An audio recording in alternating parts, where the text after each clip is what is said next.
आज के हमारे वीडियो में आपका स्वागत है। मियामोतो मुसाशी सबसे प्रसिद्ध समुराई में से एक हैं और जापान के सबसे महान तलवारबाज के रूप में प्रसिद्ध हैं। उन्होंने 60 से अधिक युद्ध में पराजय का सामना नहीं किया। सेकिगाहारा की लड़ाई के दौरान मृत्यु से बचने के बाद मुसाशी एक रोनिन बने। तलवारबाजी के अलावा वह एक दार्शनिक, कलाकार और समृद्ध बौद्ध थे। उनकी मृत्यु से पहले मुसाशी ने हमें डोक्कोदो नामक 21 सिद्धांतों के साथ छोड़ दिया। ये सिद्धांत हमें आज भी प्रेरित कर सकते हैं अच्छे जीवन के लिए।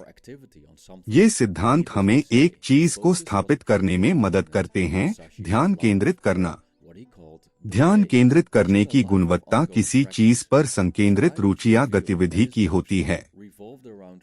अत्यावश्यक है कहना कि ध्यान केंद्रित करना मुसाशी के जीवन का महत्वपूर्ण घटक था, या वह जो उन्होंने दवे कहा, जो लगातार अभ्यास का एक जीवन है। उनकी लेखनी से पता चलता है कि उनकी जीवन शैली नियंत्रण, बलिदान, अनुशासन और कामना से भटकने नहीं देने के चारों ओर घूमती थी। ये गुण सभी ध्यान केंद्रित करने के समर्थन में या उसे स्थापित करने के लिए स्थापित किए गए थे। विशेषकर जब वह समाज से अलग समय बिताते थे, तब मुसाशी केवल अपनी क्षमता को सिद्ध करने के लिए चिंतित थे। समय समय पर तलवार के मार्ग द्वारा समाधि की ओर लक्षित करते हुए। यह 3 भागों की श्रृंखला मुसाशी के डोक्कोदो से 21 सिद्धांतों पर विस्तार से चर्चा करती है। पहले भाग में पहले 7 सिद्धांतों का अन्वेषण किया गया था। यह दूसरा भाग अगले 7 सिद्धांतों के आधार पर अंतिम ध्यान के साथ जीवन जीने का तरीका अन्वेषित करेगा। कृपया ध्यान दें, इस वीडियो में विवेचन मौजूदा दर्शनों, लेखक के व्याख्यान और तर्क पर आधारित है और ये वर्तमान दिनचर्या के लिए प्रेरणा के लिए इरादा रखते हैं। 8 कभी भी अलगाव से आपको उदास होने दें। अलगाव कई तरीकों से हो सकता है। हम किसी से यात्रा, स्थानांतरण या स्थायी रूप से मृत्यु के कारण अस्थायी रूप से अलग हो सकते हैं। हम व्यक्तिगत सामग्री या धन जैसी कुछ वस्तुओं से भी अलग हो सकते हैं। हम में से अधिकांश के लिए जिसे हम प्यार करते हैं, उससे अलगाव दुख का कारण बनता है। जैसे ही हम वस्तु या व्यक्ति से जुड़े होते हैं, हमें एक तीव्र अभाव की भावना होती है, क्योंकि हम यह मानते हैं कि जो कुछ हमसे लिया जाता है वह हमारा है और वह हमारा हिस्सा है। बौद्ध धर्म में स्वामित्व की यह अवधारणा भ्रामक है। बहुत सारे बौद्ध इस बात से सहमत होंगे कि हम वास्तव में अपनी मानसिक क्षमताओं के अलावा कुछ भी नहीं रखते। यहाँ तक कि हमारे शरीर भी हमारे अपने नहीं होते, क्योंकि हम उन्हें पूरी तरह से नियंत्रित नहीं करते। रोनिन और एक बौद्ध होने के नाते मुसाशी शायद स्वामित्व के इस भ्रम, साथ ही वस्तुओं और लोगों से जुड़ने के बोझ का भी बोध होता होगा। उनका मार्ग एकांत और अभ्यास का था और इसलिए वह अलगाव से दुखी होने की आवश्यकता नहीं थी, क्योंकि जीवन अलगावों से भरा होता है। सभी चीजें आती और जाती हैं, चाहे वह लोग हों, सामग्री या धन, खासकर एक रोनिन के लिए जो एक जगह से दूसरी जगह यात्रा कर रहा होता है। उनसे मिले लोगों और उन्होंने जो स्थान देखे वहां के प्रति आसक्ति निरंतर दुख का कारण बनती। बजाय एक रोनिन के रूप में, उन्हें चीजों की अस्थायी प्रकृति सहित जीवन का अपरिहार्य निष्कर्ष, जो मृत्यु है, को स्वीकार करना पड़ता था। उनकी 5 अंगुलियों की किताब में मुसाशी ने लिखा है कि योद्धा का मार्ग मृत्यु की दृढ़ स्वीकारती है। एक योद्धा के लिए जीवन मृत्यु से घिरा होता है। उन लोगों की मृत्यु जिन्हें वह मारता है, उन लोगों की मृत्यु जो उसके साथ लड़ते हैं, उन लोगों की मृत्यु जिन्हें उसने सुरक्षा नहीं दी, और स्वाभाविक ही खुद को मरने का खतरा। मुसाशी जैसा कोई दूसरा यह समझता होगा कि मृत्यु हम सभी का इंतजार कर रही है। इसका जागरूक होकर और जीवन की अस्थायीता को स्वीकार करके हमें इससे मिलने पर आसानी होगी। नौक नाराजी और शिकायत स्वयं के लिए और दूसरों के लिए उपयुक्त नहीं है। लोगों के लिए दुनिया की निंदा और शिकायत करने में अत्यधिक समय व्यतीत करना बहुत सामान्य है। नाराजगी और शिकायत के जाल में फंसना बहुत आसान होता है। जीवन कैसा होना चाहिए? ऐसे महत्वपूर्ण विचारों वाले और आलोचनात्मक दृष्टिकोण वाले व्यक्ति के लिए हमेशा कुछ ना कुछ शिकायत करने के लिए होता है। लेकिन जब हम दुनिया के प्रति लगातार नाराजी की स्थिति में पाते हैं, तो इसका मतलब है कि हम दूसरों पर ध्यान केंद्रित कर रहे हैं और खुद पर नहीं। एक निरंतर अभ्यास की जीवन को समर्पित व्यक्ति के लिए दुनिया या अपने जीवन की नाराजगी और शिकायत करने में समय व्यतीत करना हानिकारक है। दुनिया हमारे नियंत्रण से परे है। लोग हमारे नैतिक मूल्यों और मान्यताओं के अनुरूप हमेशा कार्य नहीं करेंगे। लोग मूर्खतापूर्ण, अभद्र, अकृतज्ञता से व्यवहार करेंगे।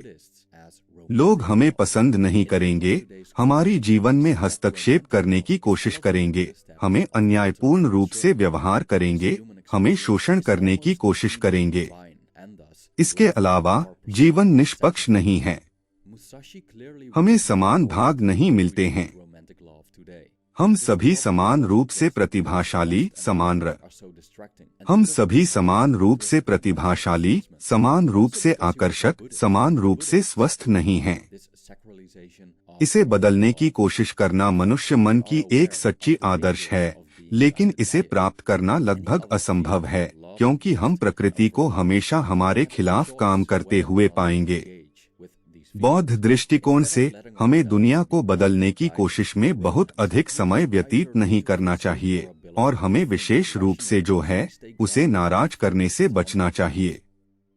इसके बजाय यह अधिक बुद्धिमान होता है कि हम खुद पर ध्यान केंद्रित करें, हम जितना संभव हो सके अच्छा जीवन जिएं, जबकि उन लोगों को स्वीकार करें जो ऐसा नहीं करते हैं। या जैसा स्टोइक दार्शनिक मार्कस ऑरेलियस ने कहा, दूसरों के प्रति सहिष्णुता रखें और खुद के प्रति कठोर रहें।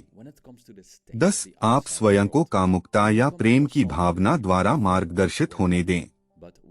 एक पिछले वीडियो में मैंने विभिन्न प्रकार के प्रेम का अन्वेषण किया है, जिसमें स्वार्थहीन प्रेम को प्राचीन ग्रीकों ने आगेप कहा था एक ओर, और स्वार्थी प्रेम को एरोस कहा गया दूसरी ओर।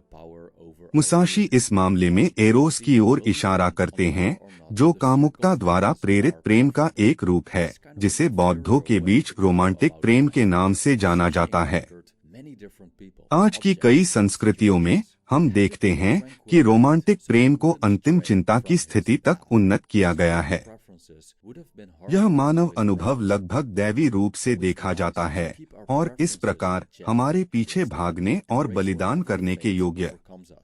मुसाशी स्पष्ट रूप से हमारे द्वारा आज के रोमांटिक प्रेम का व्यवहार करने का समर्थन नहीं करते हैं। यह शायद सिर्फ इसलिए नहीं था क्योंकि कामुकता और प्रेम इतने व्याकुल करने वाले हैं और उनके तलवारबाजी के रूप में प्रगति के लिए हानिकारक होते हैं, बल्कि इसलिए भी क्योंकि वह बौद्ध थे और बौद्ध इस रोमांटिक प्रेम के पवित्रीकरण को नहीं मानते हैं। वास्तव में वे इसके द्वारा मार्गदर्शित होने के खतरों का जागरूक हैं। अन्य भावनाओं की तरह प्रेम और कामुकता हमें ओवरकम कर सकती है, लेकिन हमें चुनाव है कि हम इन भावनाओं के साथ जुड़े या नहीं। रोमांस से अंधाधुंध मार्गदर्शित होने की बजाय हमारी युक्तिपूर्णता को त्यागने की जगह हमारे पथ पर ध्यान केंद्रित और स्थिर रहने के लिए यह बेहतर होगा। लोग आमतौर पर कामुकता और प्रेम से मोहित होने के दौरान बहुत ही अविवेकी निर्णय लेते हैं, चाहे वह उनके काम को प्रभावित करने वाले चुनाव से लेकर व्यक्तिगत सीमाओं का उल्लंघन करने, हिंसा और यहाँ तक कि हत्या करने तक के निर्णय हों। 11. सभी चीजों में किसी भी प्रकार की प्राथमिकता न रखें। प्राथमिकताओं की समस्या यह है कि हम बाहरी दुनिया की स्थिति के आधार पर एक आश्रितता सृजन करते हैं। जब हम किसी ऐसी चीज से भेंट करते हैं जिसे हम पसंद करते हैं, हम खुश होते हैं। लेकिन हम पसंद नहीं करते या यहाँ तक कि पसंद नहीं करते हैं, उसे हम प्राप्त करते हैं, हम निराश होते हैं। जैसा कि हमें पर्यावरण के बारे में कुछ कहने के लिए कुछ नहीं है, प्राथमिकताओं के द्वारा हम बाहरी परिस्थितियों को हमारे मूड पर शक्ति देंगे। हमारी समता परिस्थितियों के प्राथमिक होने पर या न होने पर निर्भर करेगी। यह जीवन के बारे में जानने का एक अधीनस्थ तरीका है। मुसाशी ने कई अलग अलग लोगों, वस्तुओं और स्थितियों से मुलाकात की, लेकिन उन्हें एक शांत मन बनाए रखना पड़ा ताकि वे अपने पथ से भटक न जाएं। मजबूत प्राथमिकताएं उनके अभ्यास के लिए हानिकारक होती। तो यह बुद्धिमानी है कि हम अपनी प्राथमिकताओं को जांचें और बजाय इसके जो कुछ भी भाग्य हमें जीत जाता है उसे स्वीकार करें और उसका सर्वश्रेष्ठ उपयोग करें।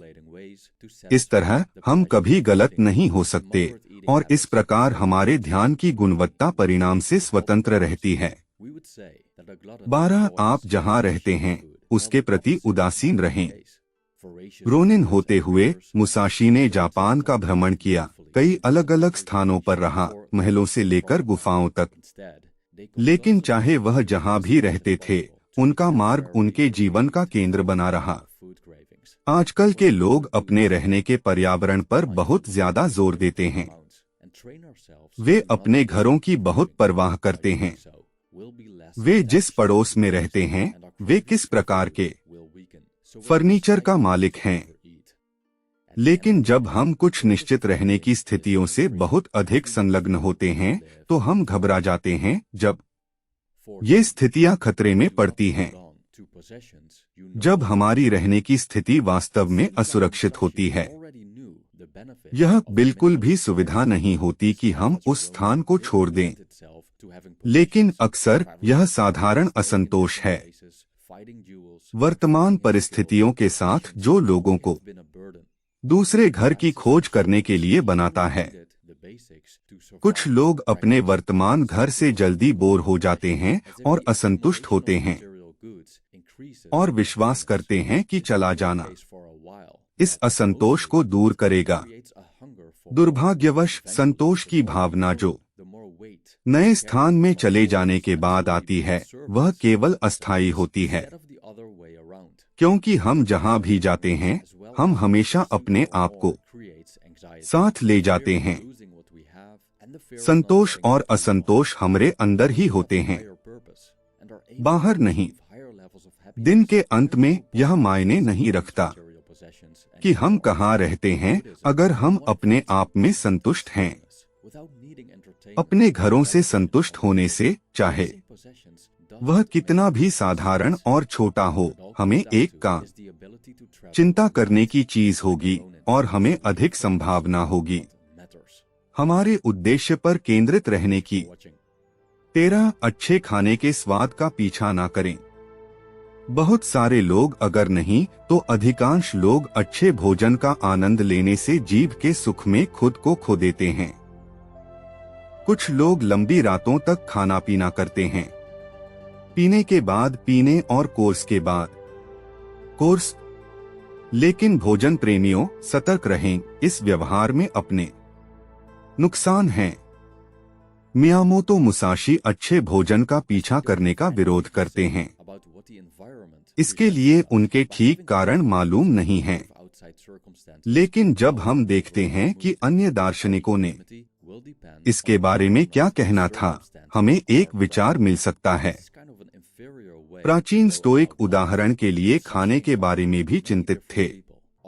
उन्होंने लोगों को सादा खाने की प्रेरणा दी। स्टोइसिज्म के संस्थापक ज़ेनो ऑफ सिटियम ने देखा कि जब लोग फैंसी खाने के आदी हो जाते हैं, महंगे भोजन, वे सादे खाने की सराहना करना बंद कर देते हैं। जब हमारी भूख अधिक से अधिक होती है, हमें चाहिए सिर्फ और अधिक विलक्षण और उत्तेजक तरीके। खाने के सुख को संतुष्ट करने के लिए अतिसंवेदनशील खानपान की आदतें शायद ही भोजन की ओर जो स्वास्थ्य समस्याओं के लिए जाती है। हम कह सकते हैं कि एक भोजन प्रेमी खाने का आनंद लेता है और सराहना करता है। खाना जबकि विपरीत हो सकता है। लालची खाने वाले और पीने वाले आमतौर पर समय नहीं देते। ध्यानपूर्वक खाने के लिए और सराहना के साथ उनके सामने की डिश बजाय इसके वे मजबूरन जितना संभव हो सके उत्पन्न करते हैं। ज्यादा से ज्यादा खाने की तड़प से अस्थायी रूप से राहत। जो हम कर सकते हैं वह इसके बजाय ध्यानपूर्वक खाना है और सीमित मात्रा में, और हमें खुद को प्रशिक्षित करें कि तड़प के लिए न दें। ऐसा करके हम स्वाद से कम जुड़े होंगे और हमारी खाने की तड़प कमजोर हो जाएगी। इसलिए हम ज्यादा खाने की संभावना कम होती है। दिन के अंत में खाने का उद्देश्य है पोषण, क्योंकि हमें जीने और फलने के लिए ईंधन की जरूरत होती है। 14 ऐसी संपत्ति को ना थामे जिसकी आपको अब जरूरत नहीं है। यह लगता है कि मुसाशी को पहले से ही लाभ पता थे। मिनिमलिस्ट जीवन शैली के उनका जीवन एक रोनिन के रूप में खुद को नहीं देता था। संपत्ति का होना, जापान घूमना, अलग अलग जगहों में रहना, युद्ध लड़ना, अपनी कुशलता को सिद्ध करना, संपत्ति केवल एक बोझ होता। अपने दोनों तलवारों के अलावा उन्हें सिर्फ चाहिए था बचाव और अभ्यास के लिए मूलभूत चीजें। कुछ लोग संपत्ति इकट्ठा करने की प्रवृत्ति रखते हैं, जैसे कि सामग्री वस्त्रों का संचय बढ़ता है। उनकी खुशी, यह कुछ समय के लिए मामला हो सकता है, लेकिन अधिकतर यह सिर्फ और अधिक की भूख पैदा करता है। अंततः जितना अधिक हम स्वामित्व करते हैं उतना अधिक वजन हम अपने कंधों पर ले जाते हैं जब तक हम बन जाते हैं अपनी संपत्ति के सेवक के बजाय। उल्टा, अपनी सामग्रियों के प्रति चिपकने के साथ साथ अधिकतम और अधिक चिंता पैदा करती है खोने का डर, जो हमारे पास है, और नहीं मिलने का डर, जो हम चाहते हैं। लेकिन जब हमारे पास एक उच्चतर उद्देश्य होता है और हम उच्चतर स्तर की खुशी प्राप्त करने में सक्षम होते हैं, इन सभी सामग्री में अब संपत्ति का पीछा करने का कोई मतलब नहीं है। बौद्ध धर्म में जब कोई स्थिरता में संतोष पाता है, मनोरंजन की जरूरत के बिना, जैसे कि टेलीविजन या संगीत, संपत्ति का पीछा करना बहुत नहीं मायने रखता है। यह सब किसी भी क्षेत्र में आता है। रोनिन की तरह हल्के से यात्रा करने की क्षमता, ताकि हम केंद्रित कर सकें जो मामला है। देखने के लिए धन्यवाद।